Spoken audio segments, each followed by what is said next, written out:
knitters. I'm Mary Annarella of Lyrical Knits, and this is a tutorial to show you how to do a technique that I call partial intarsia. It is a combination of intarsia and stranded knitting techniques, and it allows you to add just a little pop of color, like this little square here, to your knitting. Now, I use this technique in my Cozy McBlanket sweater pattern, and that's linked below in the description. And so this is a tutorial to show you how to do it, but this is what it looks like when it's finished at the end. This is a 6-stitch by 6-row square. Oops, I think it's backwards and it's actually supposed to be like that. There we go. This is the direction that I knitted in. Cast on was down here and I worked up this way. This was the cast off up here. So it looks nice and smooth like intarsia that is usually done back and forth. Now, oftentimes with intarsia, what you need to do is have a bobbin, a separate ball of yarn for this blue and a separate ball over here, and then a bobbin for this amount. This little amount of intarsia, there's this 6 by 6 square, doesn't require too much. So I just cut a yard for myself for this little tutorial. This is a different color here. And what you have to do is, when you join your yarn here and you'll knit with a new color, and then you'll use a second ball of the dark blue yarn. This is a navy blue color really, but you have to twist the stitches along the edge here so that they don't get all wonky. What you have to do here, since we are using the same ball of dark blue yarn in this swatch, I used the same ball of dark blue yarn here, carried it across the back, and used it here. So what you have to do is twist not at the edge between this dark blue and the golden yarn, but the stitch next to it. So out here and here. Let me show you what it looks like in the back. This is where I joined the golden colored yarn, and you can see that I have stranded the navy blue yarn behind it. Now, if we just twisted the colors right here, it would tend to move, the gold yarn would move along the strand of navy blue yarn right there. And we don't want that to happen. So I developed just a slightly different technique for our partial intarsia, which is just a hybrid between stranded and intarsia. Okay, so this is just my little swatch here. See how nice and neatly that blocked out.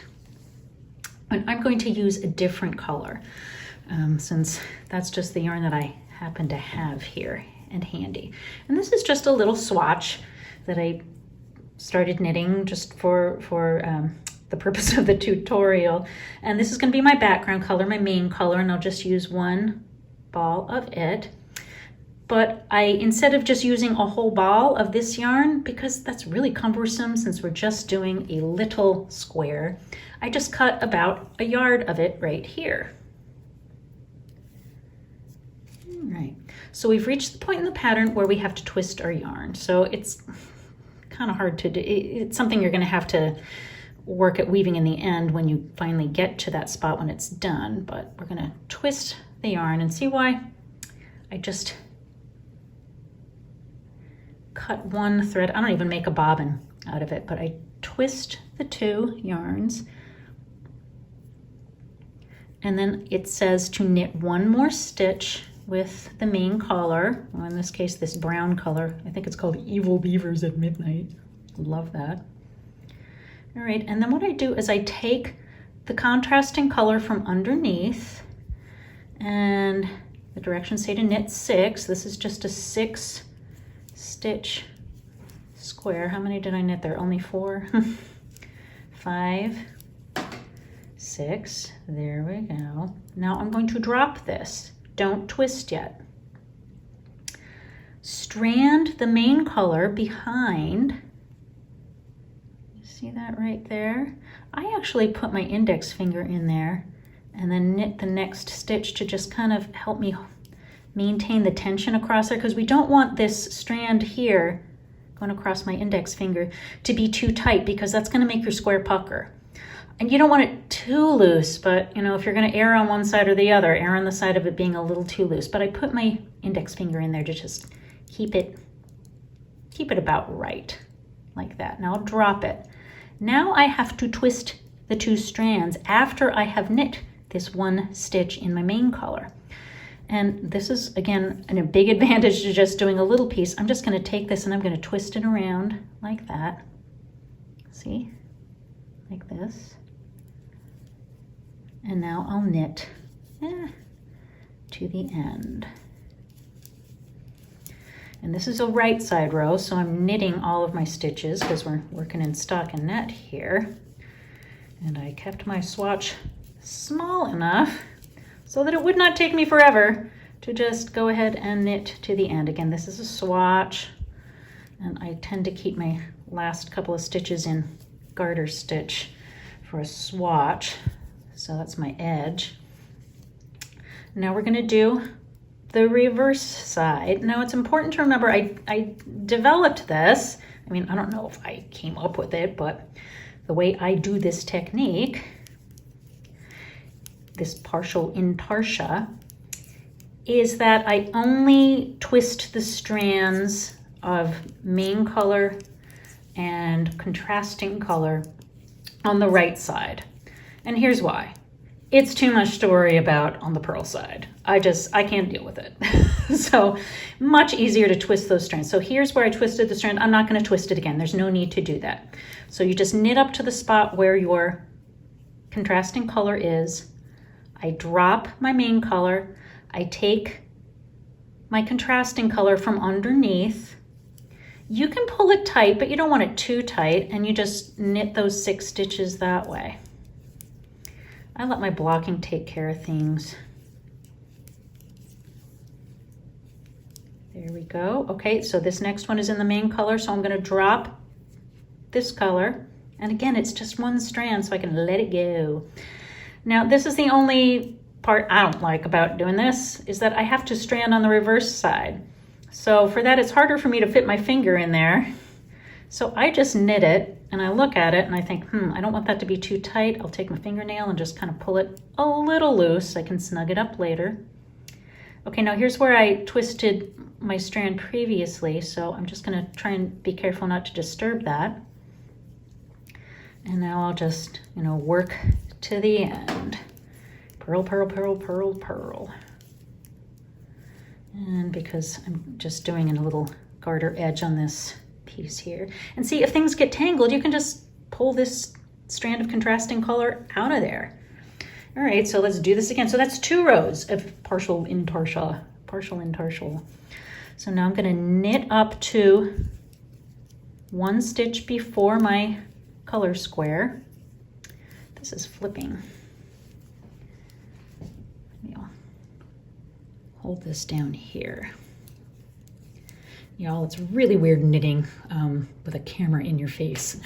So I have to keep moving things around. Okay, again, don't knit to that last spot there because you gotta twist your yarns first. So now I'm gonna take this yarn, and again, it's 1 strand. Oh, there's my other end. I'm gonna get that out of the way. There we go.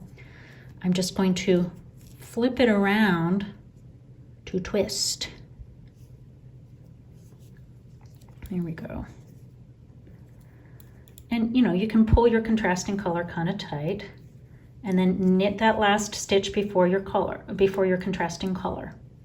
Now I'm gonna let go of, did I move too far over there? I'm gonna let go of my main color and pull up the strand. Don't get the short tail that you gotta weave in. Take the strand of your yarn and see, you twisted it a previous stitch ago. So now the yarn will be coming from this side of the needle when you go to knit the next stitch, and it just looks way better. Otherwise it'll behave like a selvage stitch, and selvage stitches just get wonky. So there we go. I have knit my 6 stitches. Now I'm going to drop it, take my main color, knit just 1 stitch, and again I'm going to keep my tension going with, I just use my index finger there, but if you pull it too tight, remember it's going to pucker the little square. So I like to keep it a little loose and I use my finger as a guide. I knit the one stitch. Now I need to twist my 2 strands of yarn again. So here we go. Take this, and I have found it really doesn't matter if I take it over and under or under and over. The direction of the twisting does not seem to make a difference in my hands. You may find something different, and if you want to experiment with that, please do. See what works best for you. But now I've twisted those strands. You can see them there. And now I'll go ahead and just work to the end.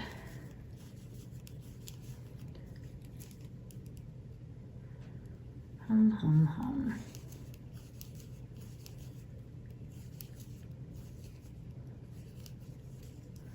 All right, let's take a look at our work here.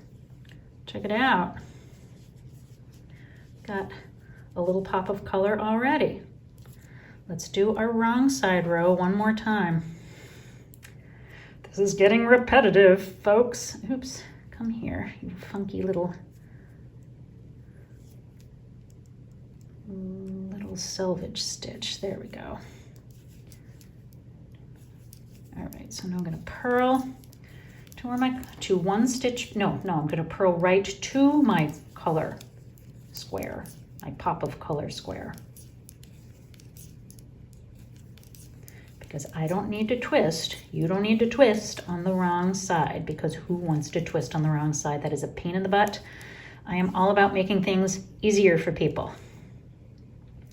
I'm always looking for shortcuts that work better. All right, so now I'm going to drop my main color and purl 6 stitches with, come back here, with my contrasting color. So you're basically doing Intarsia with your contrasting color, but you are stranding your main color. And it's really not much stranding that you need to do. I think it's cool to add this to, just random spots on a sweater. You could even hide it in a little pop of color in a pocket for someone. If they like that, maybe their favorite color. Okay, and again, I didn't twist anything because it's the wrong side. And I'm not having you twist anything on the wrong side. All right, I just need one more set of right side, wrong side to go, and it'll be 6 rows. So we've done 4 rows of this already. Look at that, it's starting to look like something. Wow, I'm glad I made this swatch small enough so that I don't have to bore you all with just watching me knit. Stockinette. Okay. I am going to work to 1 stitch before my pop of color square. There it is. This is brown, this one's blue. I'm going to twist before I do that last brown stitch. So that's, oh, and by the way, gosh, this little tail drives me nuts. I always want to knit with it. It's like knitting with the tail, the wrong end of your long tail cast on. Don't do it. Okay, so we're going to twist. But I still have to knit one. See that little loop that we're getting there? Right there? Sorry if I keep moving this out of the camera. That's why I'm doing this 3 times so that you all see. One of these times it'll work. It'll be perfectly centered. All right, so there, that's the last brown one. Now I'm going to take this blue yarn. Such a pretty blue, and such a pretty brown. What did I say, blue? There we go. And knit 6, 2, 3, 4, 5, 6. Drop the blue, grab the brown, strand it behind, knit 1 stitch, and twist them again, and finish the row with brown.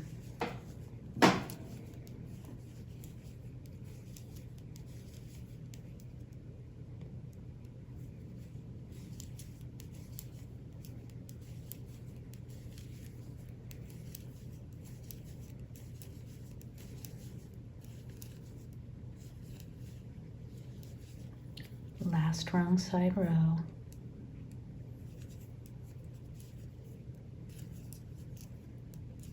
Okay. I'm actually a continental knitter.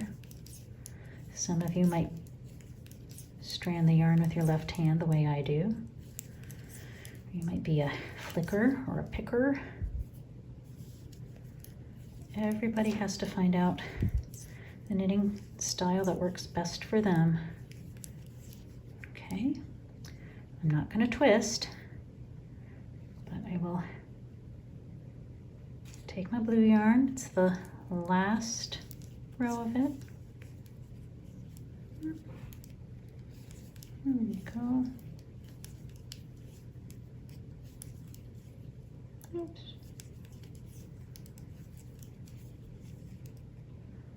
5 and 6. And now I'm done with this. So I actually cut mine a little long. So a little less than a yard is probably best. Okay, and one last time to strand on the reverse side, on the reverse stockinette stitch side, and I'm just gonna, yeah, that looks about right.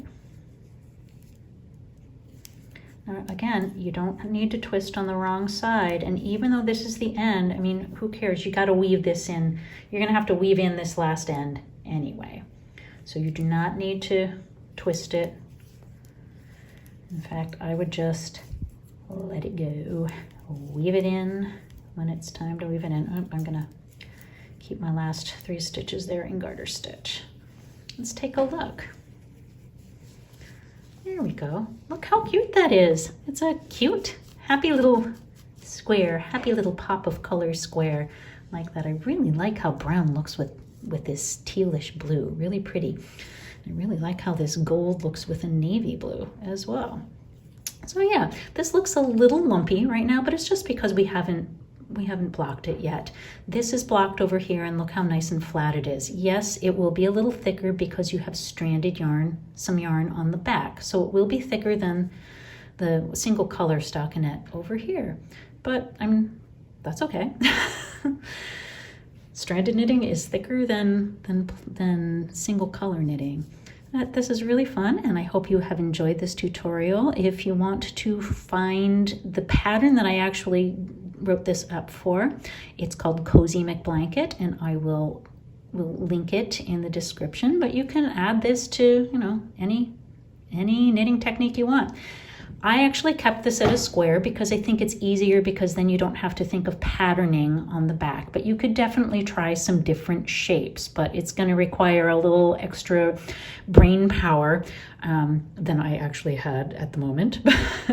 But I liked the squares, and so I went with squares, and they're nice and easy. So I hope you've enjoyed this tutorial. Click like, click subscribe. I am Lyrical Knits on Instagram as well, and I hope to see you around the internet. Be well, stay safe, and keep knitting.